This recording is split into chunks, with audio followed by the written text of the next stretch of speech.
How's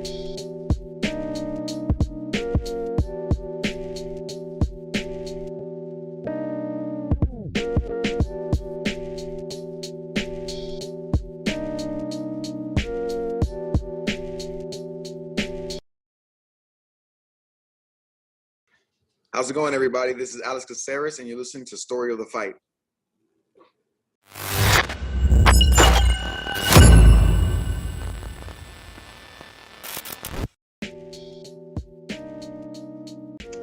What is up, Will? What up? What up, everyone? What is up? Welcome to all the listeners. Hey, this is Story of the Fight, where we talk all things mixed martial arts.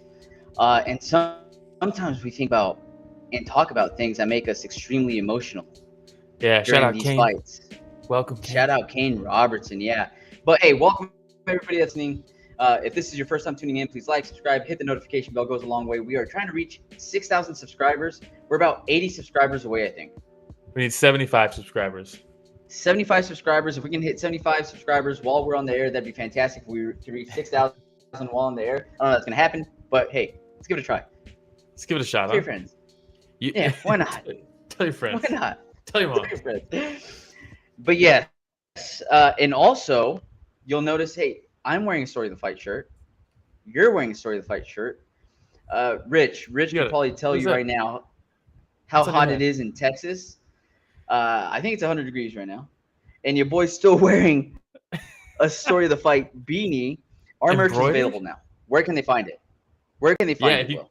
If you go to storyofthefight.com, there'll be a link there for the merch. You can also go to storyofthefight.etsy.com if you want the Pride shirt, if you want the Street Fighter shirt, if you want the beanie, if you want the Pride hoodie. You know, we got it all up there now. Absolutely. It's finally up. Links in the description also if you want to just go down and click it. It's finally up. Pain in the ass to get it set up, so please buy it. Also, it's literally as cheap as we could possibly make it. So that we're not paying you to get the shirt. You know what I mean? I think we're making like a few cents. So after we sell like 1,000 shirts, I might be able to buy number one from McDonald's. Yeah. It's not about making money. It's about letting people get their own merch. You know?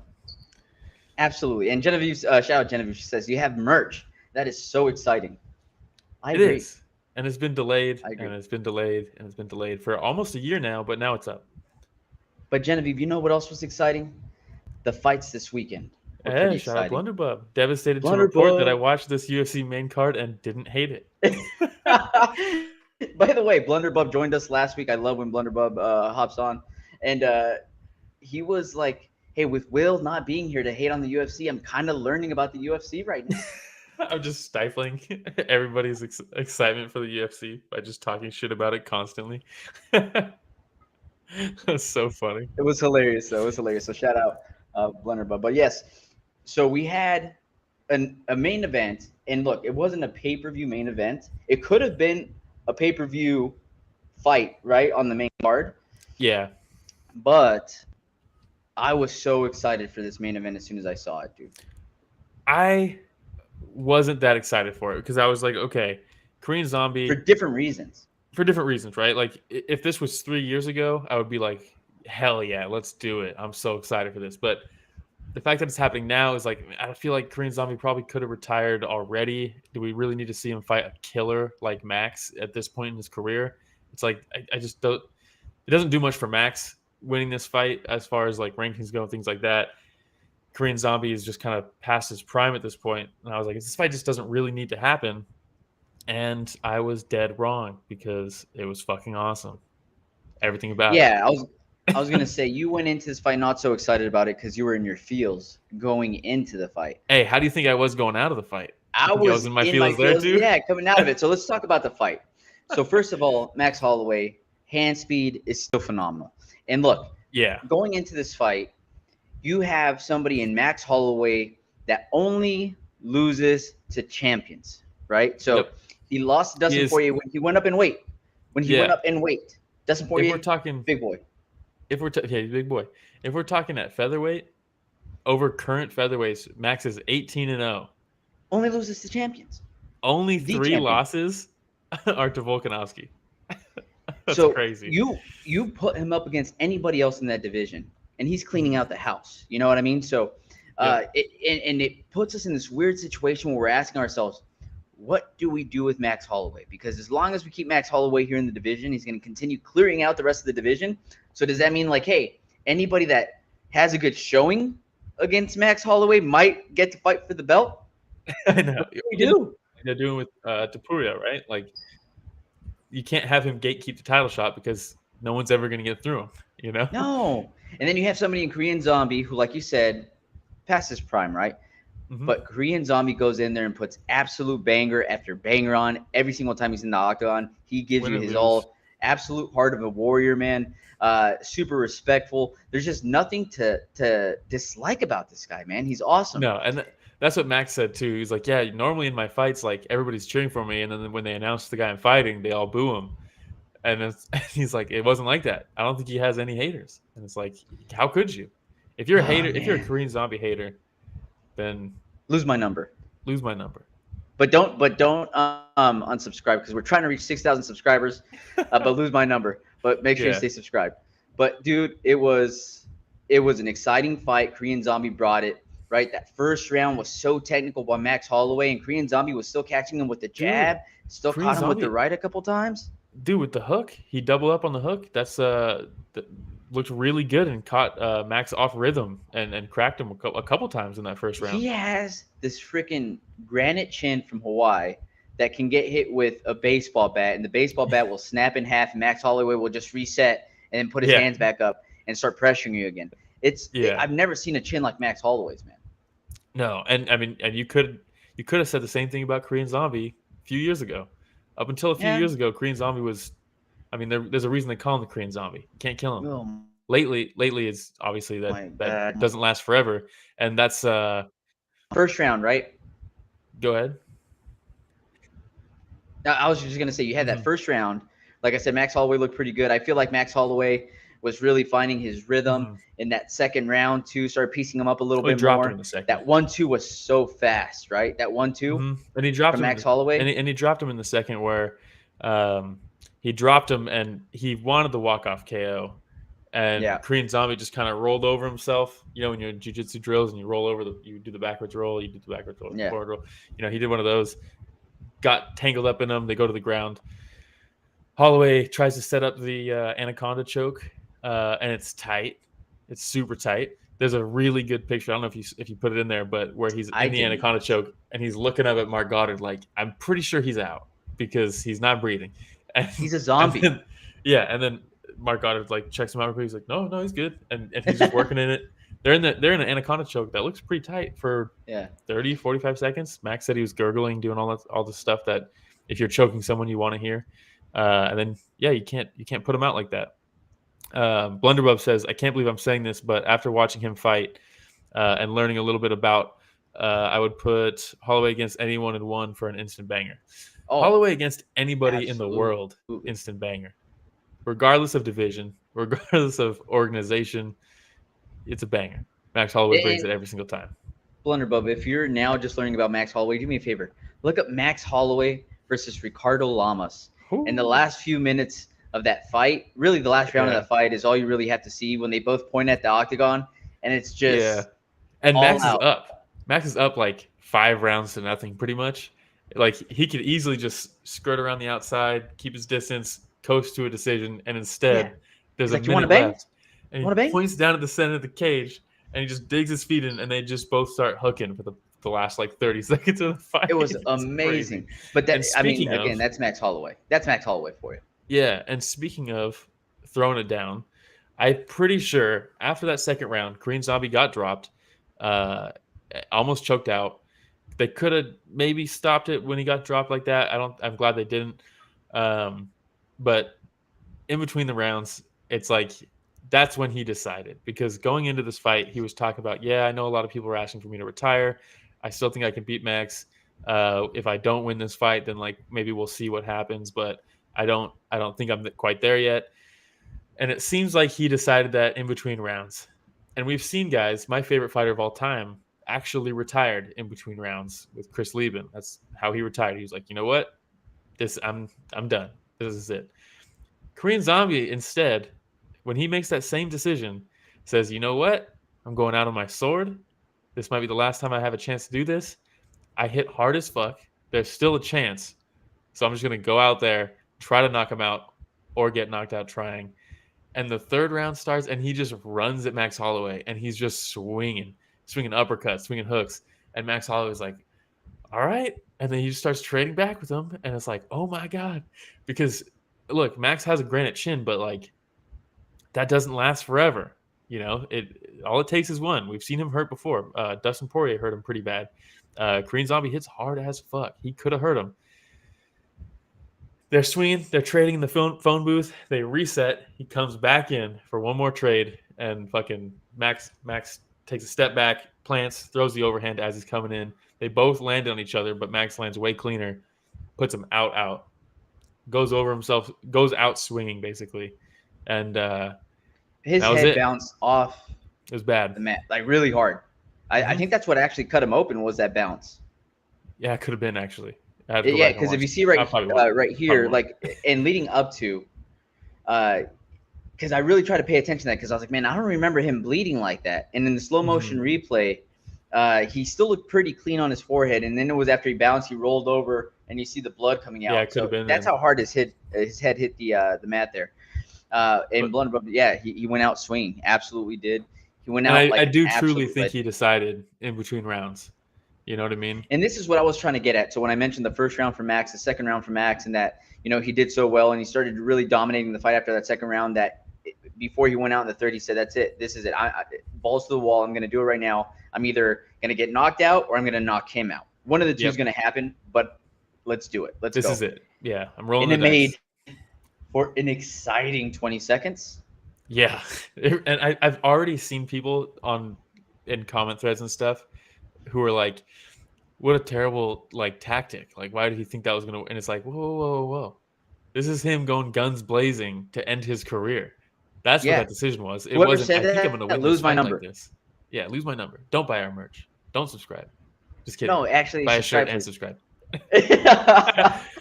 Blunderbub says, I don't think the commentators understood that. They were asking why he was staying in the pocket after getting knocked down. Yeah, exactly. I genuinely think he decided in between rounds that, I mean, this is all just theory, but that's really what it seemed like to me.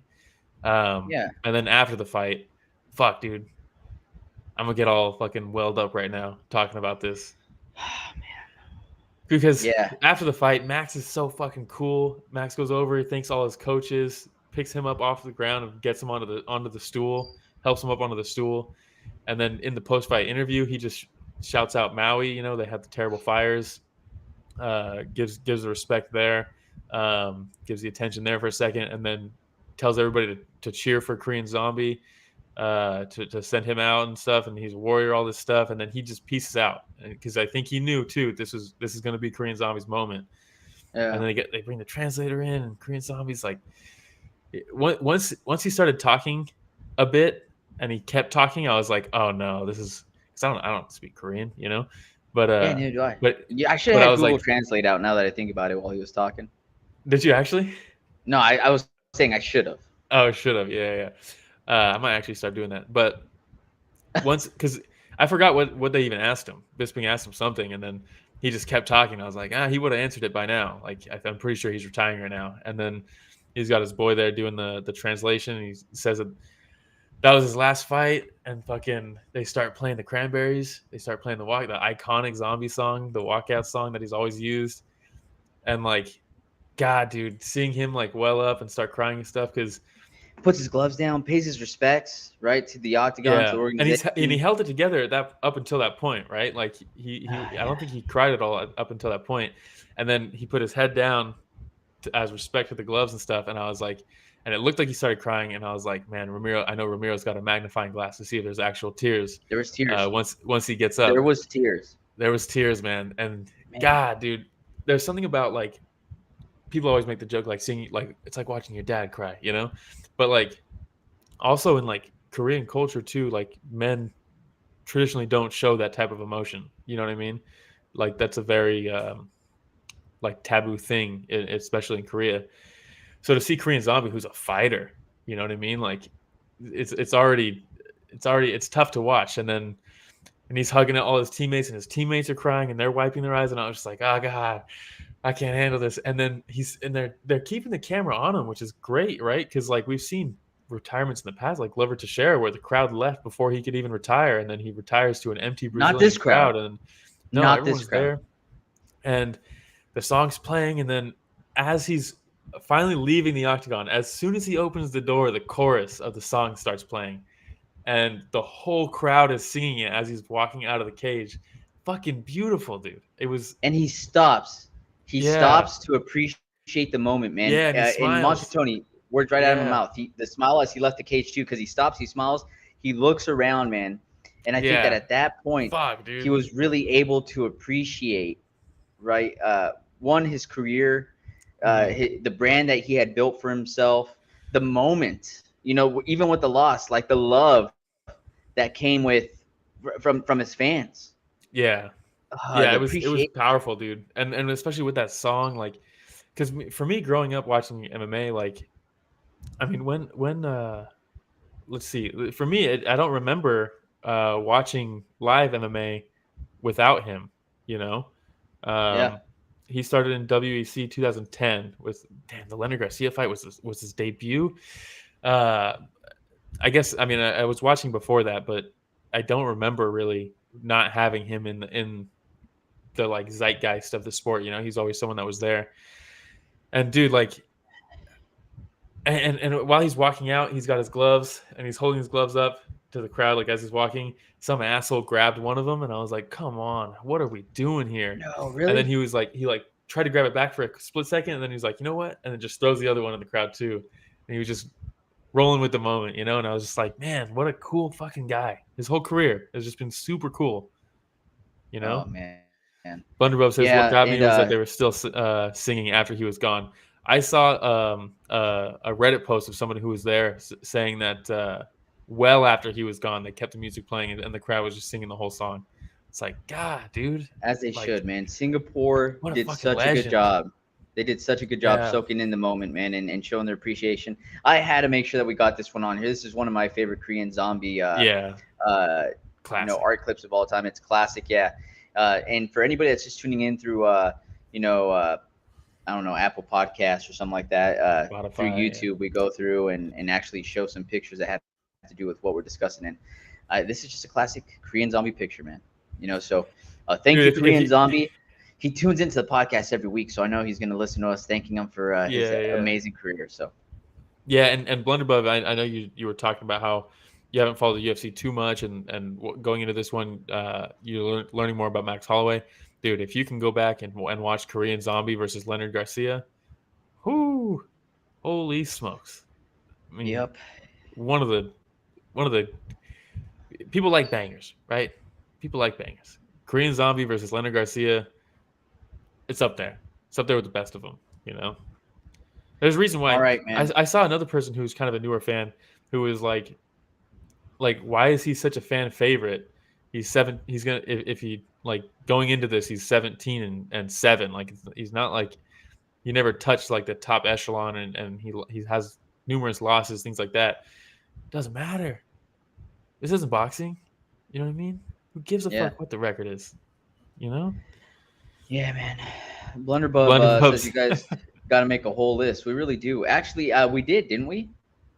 We did. We actually. Montotoni. Him and Yair was good too, except for the last 1 second of that fight.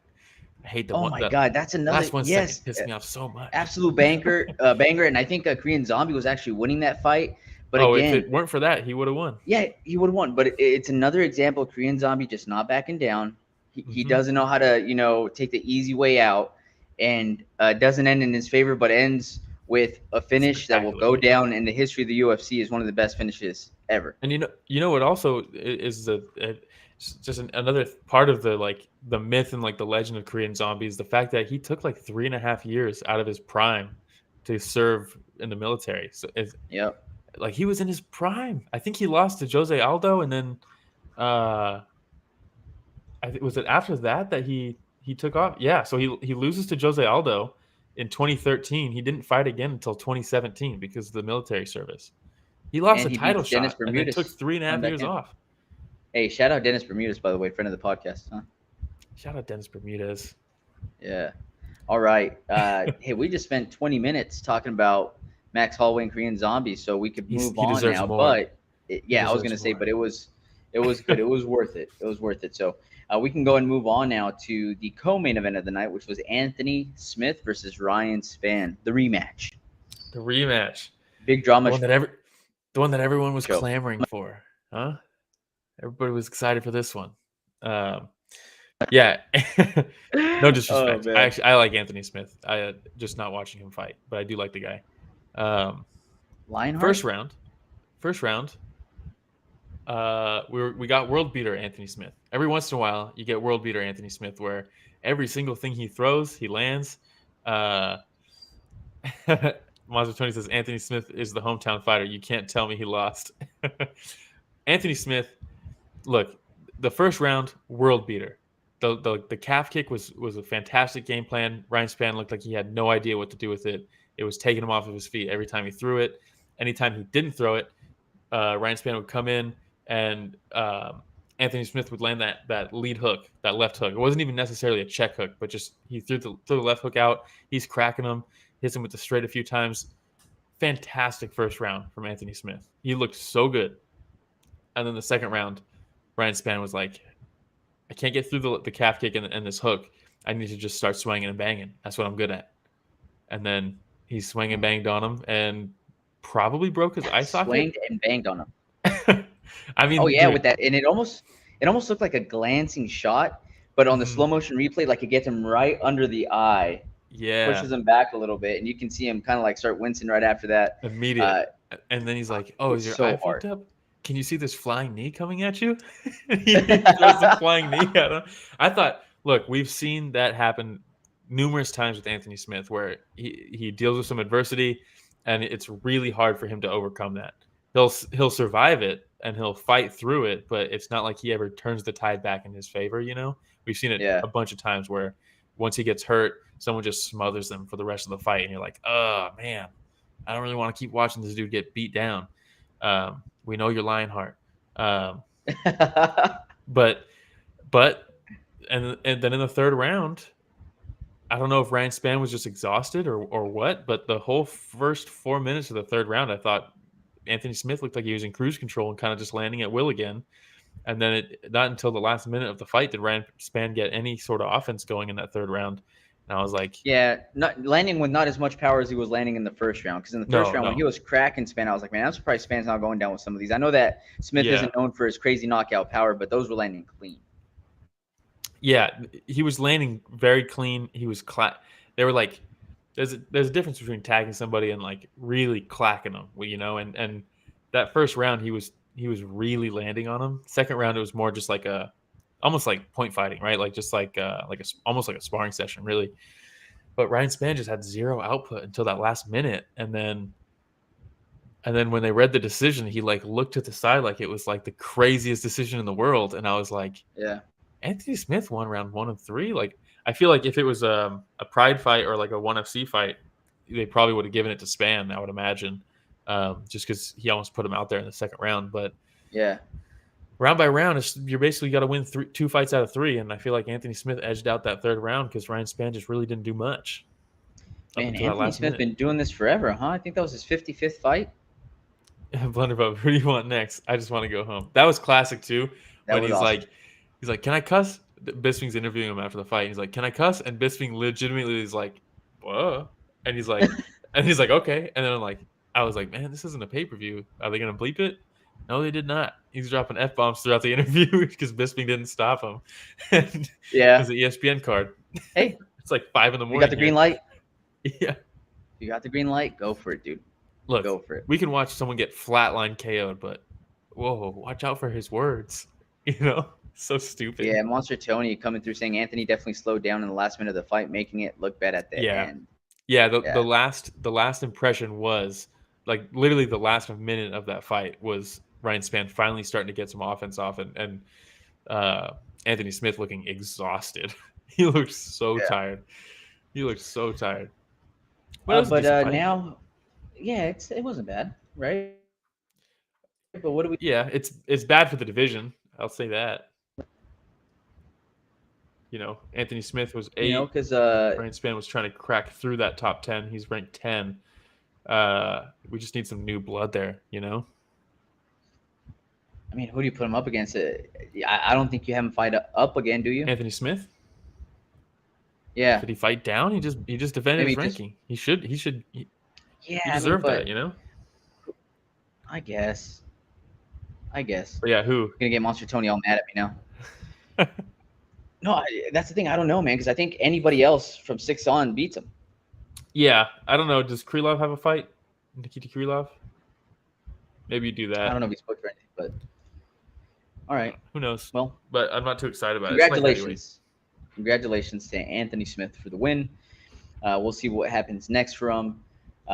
Before that, now this was the People's Co-Main for us, right? The People's Co-Main. I don't think I've ever heard that. People's Co-Main. Is there such a thing? I don't know. It's always People's main event, but man, the People's Co-Main is hilarious. But we got Giga Chikadze versus our boy, friend of the podcast, the guy that cut a promo for our intro, Mr. Alex Caceres. By the way, if you haven't gone and listened to the interview with Alex Caceres, I highly suggest you do, because he is the nicest guy ever. So fucking cool. So cool. We're talking to him and he's like, Super nice. I'm working on this garden. You guys want to see it? And then just like walks through his house, shows us. It was just fucking sick. It was a cool ass interview. Cool. Everyone, we talked about how everyone gives Jorge Masvidal all the props about being, the backyard fighter, bare knuckle boxing or bare knuckle fighting in the backyards, all this stuff. No one ever talks about how Bruce Leroy was doing that way younger against killers. And there's video of it. Nobody ever talks about it. So we got to walk through his first backyard fight, and it was hilarious. Like, the way he tells that story is so funny, dude. And just like, it's crazy. He's like, I'm supposed to fight this guy. We're waiting on chocolate. Chocolate finally shows up, and it's just like hilarious, dude. But then when talking to him on a personal level like that, you see how cerebral he is, right? And how well thought that everything that he does is, and how centered he is. And it was just so cool to see, from seeing him in those backyard fights to talking to him and seeing just like how zen he is, right? And even now, it's such a contrast. When he talks about, I don't think about losing and I don't think about winning. I just think about putting on the best performance I can, and that translates to wins. And dude, like, just the way that he talks about, man, he's just so chill, dude. Yeah, I really like him. Like him a lot. But hey, so he's going in. Alex Caceres is doing Alex Caceres things, right? Where he's light on his feet, man. He has that like karate type stance, kind of, and he's coming in. Yeah, smiling. He gets punched a couple of times. He has a giant smile on his face, and the exact same form, like, punches him, lands a big right, and he has a big smile on his face, like moving forward, like, gotcha, Yeah. I can only imagine Giga's like, why is this guy smiling right now? Well, it's especially crazy when you find out that he blocked a high kick in that first round and it snapped his forearm in half. And he kept fighting through the entire fight with a smile on his face, with a completely severed bone in his forearm. It's crazy. Still blocking kicks with the same arm, by the way. Yeah. Did you know that something was wrong with his arm? I did not know until after the fight. I didn't know either. And you know why? Because he was still using both arms. And usually you're like, hey, savage. Something might be wrong with this person's arm. Sometimes you'll see him like grab the hand and kind of like rub it, twist it. They shake it off. He didn't show any signs of it, man. Talk about a poker face. Yeah, seriously. And there's a cool picture. I don't know if you got it, where Chikadze is throwing like a nice like right hook, and he's just like leaning straight out of the way. You mean this one? Come on. How great is that? He's fantastic, man. Just money. So I have a hard time scoring Bruce Leroy fights. Genevieve says, I had no idea he snapped his arm. That's crazy. Yeah, do you have a picture of that? No, that I did not get a picture of. Well, I'll get it to Rich right now, because that's something we're kind of starting to get known for, is showing the graphic details. But warning. Yeah, warning, graphic content. Oh, it's the X-ray. It's not that bad, but I have a hard time scoring Bruce Leroy fights. I'm very biased. Yeah. I'm super biased. I Thought he won the Sadiq Yusuf fight. Yeah, look at that. That's a clean break, man. Yep, that's not like a fracture. Hey, you look at that too. That's Giga Chikadze commenting on the post too. Do you see their picture together? I did not. At the hospital? No, yeah, Monster Tony just commented about it too. I didn't see that. Oh yeah, Monster Tony, shout out Monster Tony. Yeah, so he's sitting on the hospital bed with the brace on his arm, and Giga's standing right next to him, like leaning over, like taking a picture with him. I like Chikadze. He's cool, and a lot of people are hating on him after this fight. There's a bunch of people who were like, he pissed me off, dude. He broke my boy's arm, and then afterwards, I saw the picture, and I was like, all right, he's cool, man. Yeah. Well, people were like, could you believe people thought Giga Chikadze was actually like gonna be something? And it's like, who the hell are you to say that? What are you talking about? Hey, let's slow down, huh? Yeah, like the guy took like over like a year and a half off since his last fight. He goes in there and fights Bruce Leroy, who's on a tear lately. Who's the real deal? People are like, oh, he broke his arm in the first round and he still couldn't like land it. He was still gun shy the whole fight. And it's like, Bruce Leroy he's had like recent knockout. Like you can't just fight him safe, like or you can't go crazy against him. You see where he threw the right and came up with the left high kick again? And I was he did. Yeah, my boy, dude, he was so close. It was so close, man. Monster Tony says, I think Bruce Leroy is peaking right now. Yeah, I agree. This is the best he's ever looked. I think he has so many tools, and he's just so smooth when he puts everything together that he's in a good spot right now, even with this loss. Giga Chikadze is someone who I think his only loss at this point is still against Calvin Kattar, who it's not like Calvin Cater's bad or anything like that. So yeah, this was a fun fight for me. I thought, like I said, it's hard for me to judge his fights. I thought the first round was a Bruce Leroy round. I thought the third round was close-ish. Second round, I had Chikadze. I think all three judges gave it to Chikadze. I thought that was kind of ridiculous that it was a unanimous 30-27, but I think Chikadze probably did edge out the fight, so ultimately it doesn't really matter, but it would be nice to see some competent judging even when the right guy wins. I think we lost Ramiro. Maybe we didn't. I feel like I just heard him. I can hear him. Yeah, I don't know what's going on. So we just had a thunderstorm over here, and yeah, the dogs were barking, and then this happened, so I don't know exactly what's going on. But hey, the joys of going live, huh? The joys of being live. Yeah, I guess so. It's as real as it gets here. You know what I mean? Yeah, exactly. Just like that break on Bruce Leroy's arm. Look, and I hope that it doesn't drop Bruce Leroy in the rankings. He was fighting up in this fight. He put on a very good fight. It was a close fight with a broken arm. So I still see him being in the top 15. Look, if you're 15 and you're fighting up against a guy who's in the top 10 and you lose a decision that was a close fight, I don't think you should lose your ranking. Blunderbub says Ramiro frozen with that Caceres smile. That's classic. Awesome. At least it's a good freeze frame. You know, it's not like you're like one eye's like half open and you're like. Oh, that's the worst one that happens though. Yeah, no, that's what I mean. At least you got lucky with a good one. Yeah. All right. So, and then taking a look at this right now, let's see here. What are we looking at? Ahead of him was Korean Zombie. He just retired, right? Okay, So yeah. Giga moving up a spot. Hey, maybe have Calvin Kattar, Josh Emmett. Spot, huh? If Korean Zombie's getting taken out of the rankings, then Caceres maybe moves up to 14 also. Somebody breaks into the top 15 and Bruce Leroy goes 14. Is that what you're saying? That's what I mean. Yeah. There's no need to replace him. That's all I'm saying.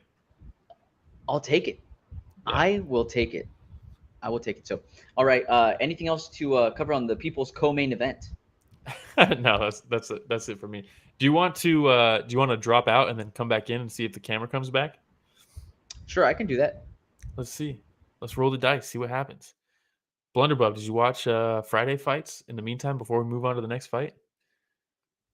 I feel like that was a historical Friday fights that didn't have like quite the name value that some of the past ones have had, but fucking what was it, like 10 finishes or something crazy like that? Almost all the fights were knockouts. It was nuts.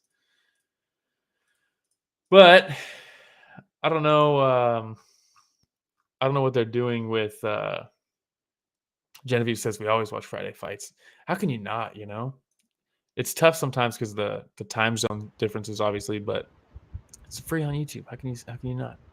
There he is, Your back, boy is back. looking smooth. Is that a Story of the Fight shirt? Can people get that? Yeah, actually, storyofthefight.com. We just launched our merch. This is a Story of the Fight beanie. So you know how I just said that there was a thunderstorm over here. Dogs were barking. Lights were flickering. Your boy here was scared. But in this hot weather, still sporting the Story of the Fight podcast beanie. And Genevieve saying, did you see PFL Larissa Pacheco in the 14-second knockout? Genevieve, I did not, but I will have to check that out now, especially if it's only going to take me 14 seconds to catch up on.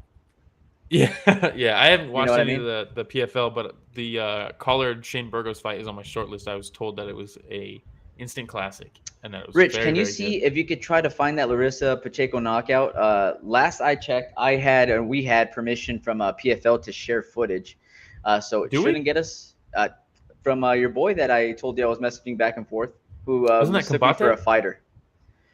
Was it? I think it was Combate. Okay, well, it's the same organization. Let's put it on anyways. It's the same organization. Oh man! All right, and also shout out Blunderbug because he hit me up on Instagram. He was DMing me about the fights to watch for Friday fights, so super excited about that as well. I'm gonna have to go back and still catch up on some of those other fights, but Blunderbug, an awesome dude, man. We're just talking fights through Instagram. So, are we gonna move on to the next fight now? Yeah, we can move on. There's a little hiatus there, but also, though, while we're talking about it, I think we should reach out to PFL and see if we can get some permission, though. Yeah, I mean, let's do it. We got Kai Wu's going to be making his debut there pretty soon, so let's go. Let's go. Another friend of the podcast. Rinya Nakamura versus Fernie Garcia. Nakamura, so talk to us about my boy. Nakamura. Talk to us about him. Nakamura, wrestling credentials through the roof, Bo Nickel level wrestling. Let's go. No one talks about him. I was like, why? But probably because he's not like, oh, I'm an edgy Trump supporter, and that's how I'm going to get my views because it worked for Colby Covington, so I'm just going to do that too because that's Bo Nickel. But is he taking the same angle, Bo Nickel? Is that what he's doing? Yeah, 100%. He's like, his whole Instagram is like posing with Trump or like cleaning his guns and stuff, which is like, it's cool, whatever. But it feels fake. It feels disingenuous to me. Whereas Nakamura, fantastic wrestler, same credentials. And he's like, instead of just taking people down and laying on them, I am going to use that wrestling explosiveness to knock people out. And he was on Road to UFC, which was that tournament they did, right? And he just like knocked everybody out. If you didn't watch Road to UFC and you weren't watching Rinya run through that whole thing, knocking people out. And you're like, this guy's supposed to be a wrestler. What are we doing? And then in this fight, he wrestled a lot more. But dude, his top game, so sick. So sick. Because anytime Garcia would move or anything, he's just let me just float. I'm gonna allow you to move, but I'm floating on top of you, and as soon as you're done moving, I'm clamping back down, going for crucifixes, going for straight arm locks, going for arm, like, just his grappling is so good. Yeah, Genevieve, such great grappling for that match. And that's what it was cool. You know, I was telling a lot of people, like, hey, watch this guy, he cracks. You know, he hits super hard. And then he went out there and wrestled, but dude, he can do both, man. It's exciting to watch. He's a very good prospect and a killer of a division, but dude, he is definitely someone to watch for because he hits hard as fuck. Whereas like Bo Nickel, like, yeah, he hits hard. He just got a knockout in his last fight. But everyone knows the wrestling. Whereas Nakamura, I think it's more well-rounded, you know? And he's a bantamweight, so like he's going to get much better matchups, you know? By the way, third round, Fernie Garcia was like, you know what, I'm good. Let me just make sure I don't get taken down. I'm going to try to avoid these altercations in the center of the octagon as much as possible because every time that he would start trying to attack, and that's when he left himself open for Nakamura takedown. Yeah, and one thing I didn't like about the commentary is when he did get that takedown in the third round, Bisping was like, yeah, and you know, he was starting to get tagged a little bit, and that's why he took him. He's like, you know what, I've had enough of that. Let me take him down. That's not what happened. What happened was Garcia stumbled for a second. He crossed his feet for a second, and Nakamura was like That's my entry right there. He stumbled. I'm taking him down. And I love when that happens because a lot of times fighters will either stumble off balance or they'll swing and miss wide and then they spin completely around to follow through. And like that stuff should not be happening. And when it does happen, if you're fighting somebody and they do that, you need to be ready to take advantage of that. And that's something that Calvin Kattar did against Giga Chikadze when they fought. Was he spun for a second and was off balance, and Calvin Kattar literally sprinted at him and took him down from it. And it was so cool to see because so many people just let you have that moment. And it's like, dude, why? Why are we letting people have those moments? And Nakamura did the same thing. As soon as Garcia stumbled for a second, he was in on the takedown and took him down. And I thought it was so sick. I'm a huge fan. Genevieve saying American UFC audiences would have been so pissed, but the Singapore crowd loved the good grappling. Hey, yeah, it was weird. Some good tidbits. I love it. It was weird watching UFC in Singapore again, and it's been a long time since one. When was the last time one was in Singapore? I feel like they haven't been back there in a while because of the Lumpini deal. But yeah, it was cool to see. It's a great. I mean, the fight culture there is really good. You know, it's fun love stuff it. there. All right, man. We have Nakamura, about one to watch. We have about 20 minutes left here and a few fights left to cover. We had Erin Blanchfield versus Taila Santos. Kind of weird that this was so far down the card, right? Seems like this should have been higher up. Get out of here. That's not a joke, man. Get out of here. Taila Santos almost beat Shevchenko, and Erin Blanchfield is like the next contender of that division. This was like a number one contender fight, and it was like almost the opener for the main card. You know what? I'm going to pull up my notes right now and see. You thought it was a here joke? we go. You thought here this is a reminder of the health of the division.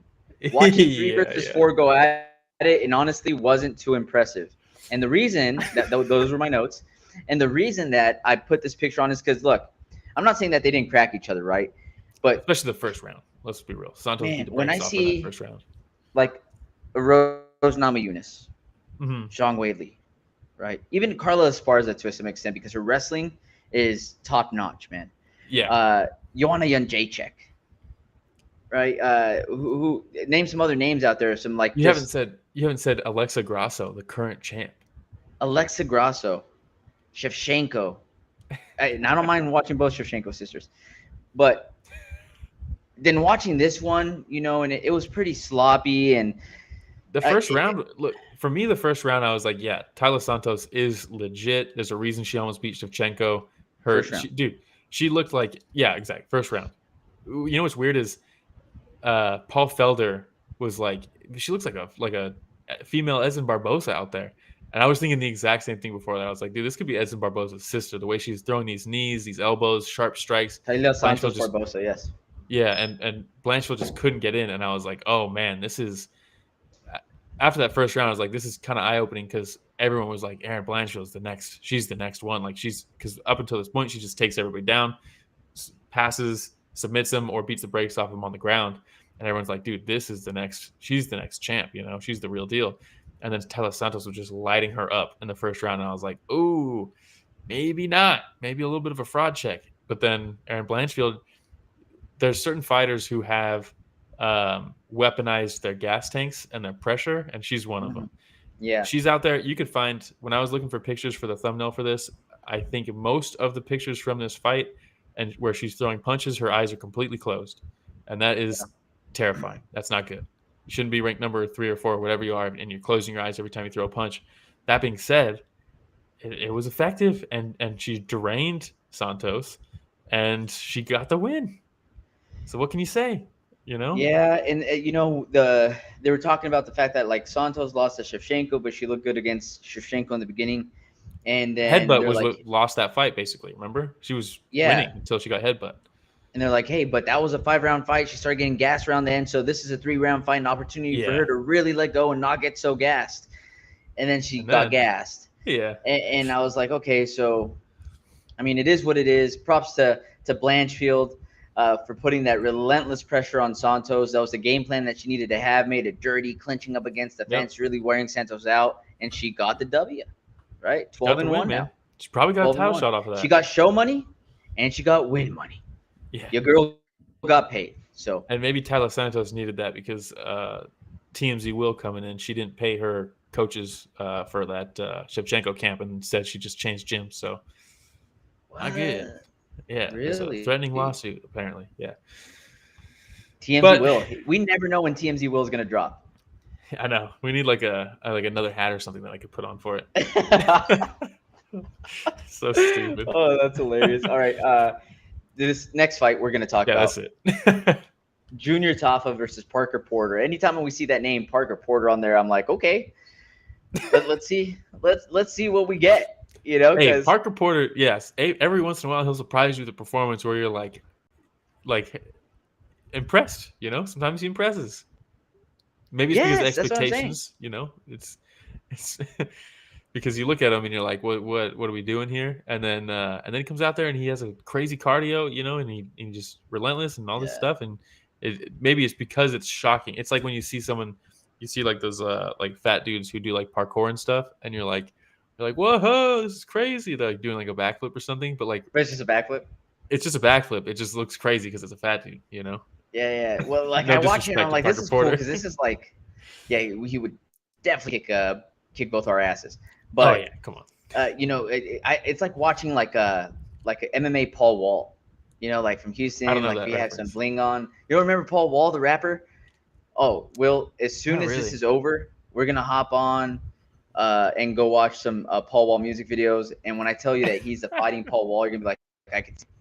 Junior Tafa is a family of fighters, right? So you know your boy's been fighting since he was a little one. Yeah, I believe his brother also knocked out Parker Porter. Oh, it runs in the family. It's just like things that the family likes to do. Yeah. But dude, that knee. So Rich put the picture up right now. Perfect timing on the knee. Well, first, dude, the big thing with Junior Tafa is, look, this was his 5th or 6th fight.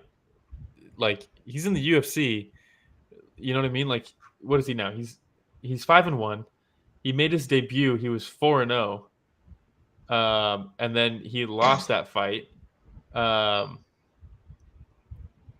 it was kind of a shit fight. But he comes in here and he just looks so calm, cool, collected. Like, whatever, I'm in here. I'm sure of my skill set, even though I'm 4-0 going into this or whatever, 4-1.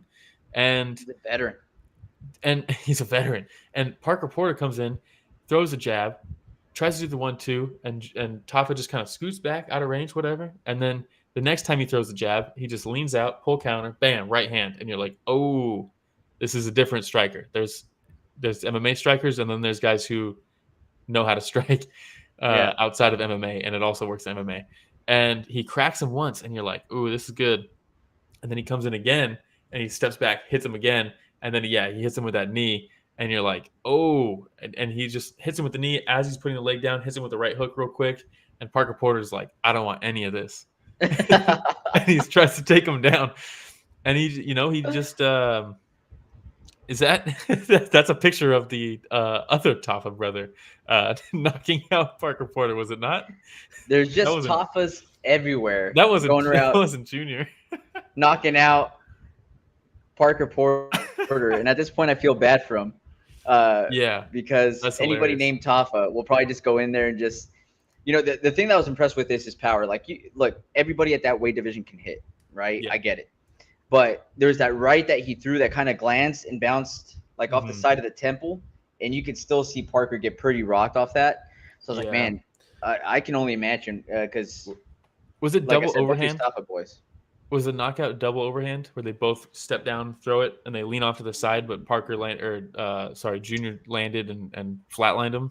Not flatlined. Justin landed a counter left, it says here, and Junior Tafa was the right. No, I mean Parker and Junior. Did they both throw overhands at the same time?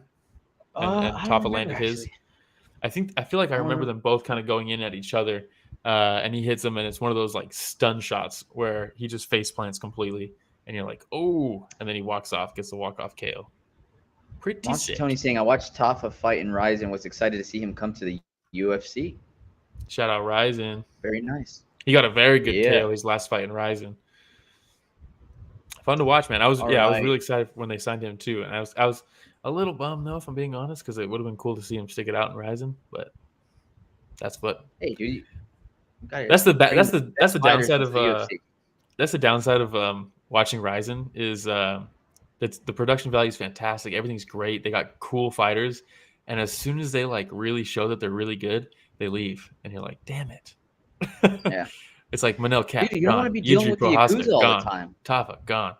Unless you're Satoshi. Satoshi's like, give me that money.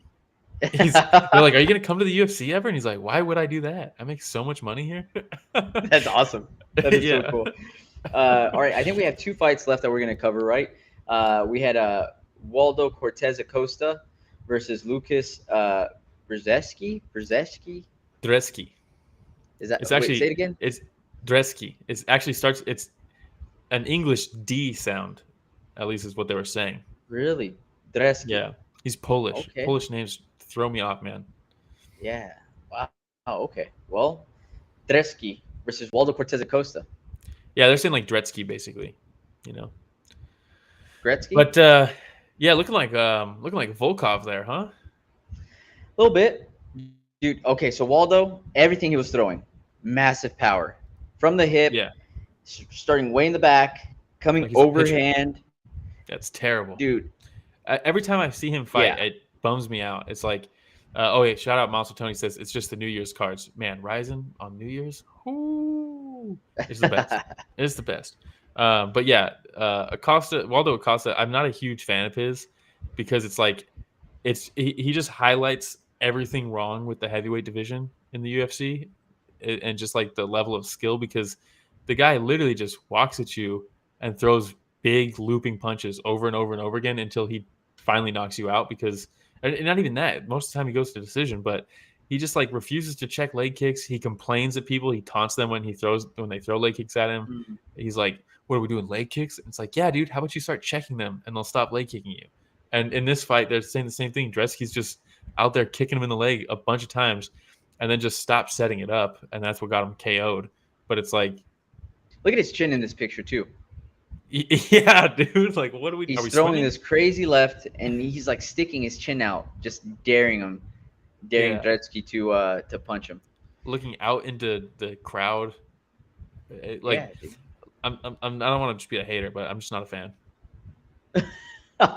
And also the knockout, it sucked, dude. Like, he hits him, he catches the kick, he hits him real good, so he wobbles and he's walking away from him. It's just like an awkward, like, his back's turned. Probably could have called the fight right there.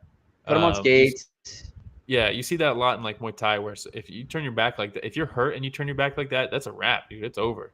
Like, we don't need to have a heavyweight walking someone down. He catches him with the left, like right by the chin, and he's still wobbly, and then he throws another left that lands behind the ear, and that one makes him go like face first. And the way that he landed, was like right on the top of his head, folded over like a chair, and he like scooted forward after that.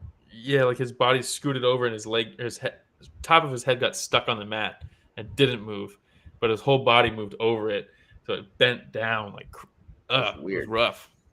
Sore neck for sure. I didn't like anything about this fight, but it was worth talking about. Did you like anything about Oleksiejczuk versus Njokuani? Sure did, because those guys both know how to fight. Yeah. Man, both these guys are so Njokuani. sick. The Muay Thai displayed by Njokuani in this fight, when he hit him with like 5 straight knees while he was in the clinch. That when you step out to the side, lean outside their body, and you knee through them, dude. I thought, because you're fighting someone like Oleksiejczuk, this is what Taila Santos could have been doing. You fight someone who's just going to come at you with that relentless pace and like not stop, and they're going to eat everything you throw. You have to have weapons to deal with that, and it was a perfect game plan by Chidi, where when they're at distance, he's snapping that front kick to the body over and over and over again. And it's like, that's a perfect, because if you want someone to stop advancing, front kick to the body. That is the best strike you could throw to stop someone from advancing. Front kick to the body. If they get past that kicking range, what are you going to do? The knees. It was perfect. If he gets past the front kick, throw the knees. Maybe that'll get him to take a step back. The problem is, despite ripping him to the body with these knees and the front kicks, because they were landing and they were vicious, Oleksiejczuk doesn't give a fuck, dude. Every single time he fights, he just walks through everything you throw at him. It's so sick. He is such a fun fighter to watch. And he looked shredded in this fight. He looked in good shape. he looked in fantastic shape for this fight. So before this, let me see. He lost to Bohalio. He's lost to Dustin Jacoby, Jimmy Crew, Alvin St. Preux. Man, I didn't realize he's been in the UFC so long already, since 2017. Wow. Yeah, he's been doing it for a minute. But hey, this was a good win for him, man. Yeah, I mean, he's never been knocked out, right? Jacoby's a fantastic striker. He couldn't knock him out. And, he just broke him down. And Chidi looked so good. And it was a great game. It's not like it was a bad game plan. It's like if you're fighting someone like Oleksiejczuk, that is the best game plan. Is the, like I said, front kick to the body, back him up. If he doesn't back up, blast him with the knee to the body. I maybe I would like to see like step in elbows, like up elbows, when he gets even past the knees, because I don't think you can hurt him to the body, Oleksiejczuk. He's one of those guys that, like, he's a cardio machine. Like, maybe if you're trying to zap him so that he doesn't be the workhorse through the whole fight, I don't know if that's necessarily the move, because I don't think you can stop that. I think that's just who he is. So maybe you do have to just kill him with headshots. So maybe like an up elbow when he gets close, stuff like that. But he basically just broke him down. He started throwing that overhand once he got past the knees. And Chidi just kind of like collapsed on himself, He just broke him down. Yeah, it was a good fight, though, because there was a point in time where Njokuani rocked Oleksiejczuk, had him up against the cage for a little bit. High kicked him. Was it a high kick? Where he was like wobbly for a second? He like stumbled and like stepped over his little drunk walk for a sec. Njokuani pressures. Oleksiejczuk catches Njokuani with the right, and you see Njokuani kind of take a step back. He looks stunned. I was like, man, this is an intense fight. It was good. It was really good. Really good. All right. Let's see here. Whoa. I just saw a comment from Blooder Bubba. It disappeared. I think that's all we're talking about, right? From this card? Yeah, I think that was it. So the last thing would just be, I didn't see anything in lost fights for a moment of silence. Yeah, I don't see anything from canceled fights, but we did have some bonuses. Ooh, who made that money? Max Holloway and the Korean Zombie both got fight of the night, so they get $50K each. Junior Tafa gets one for his knockout of Parker Porter, the family tradition. And then Oleksiejczuk got one for walking through the wood chipper that was Njokuani to finish him in the first round. So that was good. I liked those bonuses. I didn't see all the fights, though, because they started at 2 a.m. over here. So I missed some of the early ones. Next week, we have Cyril Gane, which is going to be fighting again versus Sergey Spivak. Manofiro fight, man. Versus Rose Namajunas. One of the best names in the UFC, Benoit Saint-Denis. Benoit Saint-Denis, that's my boy, dude. People hate on him. They're like, oh, he's a can. He just punches. And his last fight, he looked good, man. Bonfim's going to kill him. No, dude. Blunderbo says, Will, did I really see a fighter named Pet Garfield? I wasn't hallucinating, right? No, that's the boy. He's out of Jitmon Non-Gym. Yes. Thai names are the best, man. That's awesome. Thai names are the absolute best. We have Volkan Ozdemir. No time. Ozdemir. No time for that hairline. Almeida. Huh? He still got that hairline? This should be a decent card. Yeah, I haven't even been looking at it. Monster Tony says early fights again next week are appreciated. Yeah, when they're in Europe, I like that a lot better when they're in Europe versus when they're East. Yeah. But hey, but Cyril Gane's good. Location Paris, France. So you have Cyril Gane that's headlining, and then you have Manofiro, and then you have. Can you think of anybody else? Can you think of anybody else they could have had on that card in France? No. Because I mean, if you're probably thinking of somebody that could be on that card, that might also be the first Cameroonian fighter or something like that. Is that who you're? Careful, we're gonna piss off all of the UFC shills. In all fairness, people want to shit on him Francis so Ngannou bad. did come out. Francis Ngannou did come out and say that he was not the first Cameroonian fighter. He said, "Don't let that be erased from the history." So props to that's the boy Sokaju. Remember when Sokaju? Were you watching back when Sokaju came over? And everyone was like, "Dude, this guy Sokaju," because man, when he came over, he didn't really live up to his potential. But I think they burned him out too quick. He was one of the first guys where you can someone like Darren Till, right? Where they get a big win and then off to the races, title shot. Catapult. You're fighting killers now, and you're like, hey, maybe we should have built this guy up. That was Sokoju, dude, because in Pride, he came in, it was like his third fight or something like that, and he's fighting the killers in Pride, and he was like, looked good, and everyone's like, who is this guy? And then all of a sudden, from there, it's like you can't take a step back. And then he kind of just like burned out, I think, a little too soon. He was so young in the game, you know. Dang. But man, Sokoju, what a legend. What could have been? Yeah. What could have been if they took the O'Malley route, you know? Yeah, well, to be fair, O'Malley's the one that that forced their hand in that. He played that perfectly, man. He did. He absolutely did. All right. Well, I think listen to this. That was everything we're going to cover, right? In Sokoju's third fight, he fought Glover Teixeira in WEC. That was his third fight. His fourth fight. Master Tony coming through saying Sokoju versus Houston Alexander is goated. Houston Alexander, that's one I haven't heard from in a while. Yeah. Nogueira was the big one. He came into Pride. It was his fourth ever fight. Fights Nogueira, knocks him out in the first round, and they're like, "What the fuck?" And then he fights Ricardo Arona, and then he knocks out Ricardo Arona. Yeah, what was that? The Nogueira brother.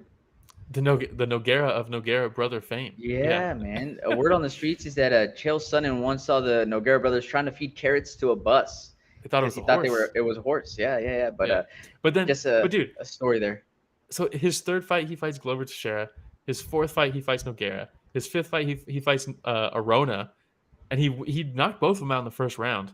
And then they're like, all right, he's in the UFC now, right? Because that's when the UFC took over with Pride and all that stuff. They absorbed the contract.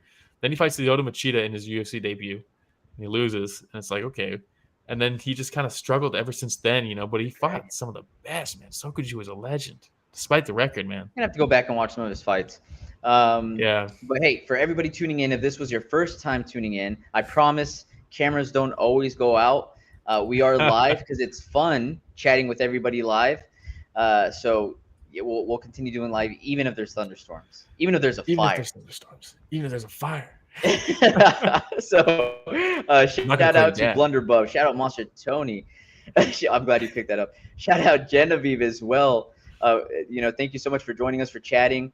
Shout out to who there was another one, Kane Robertson saying hi. What up, Kane Robertson? What up, Kane? What up? Yeah, but that was a lot of fun. Always a good time. Monster Tony says, "Why no super chats?" I don't know what that is. We're still growing. We have a Facebook chat that I posted something on there. After O'Malley won, I posted something on there. And then after I posted something on there, I posted something about Korean Zombie. Nice. Yeah. So there's some chatting going on, you know. Look at you go. Yeah, but also, like we said at the beginning of the show, we got the merch now. We got the hoodies. We got the beanies. We got the 2 shirts, Street Fighter and the Pride shirt. We have women's shirts coming soon. We just ordered the sample. We just want to make sure they're good before we actually sell them. Hey, you know what I realized too? I had already ordered one for Lucy a while back.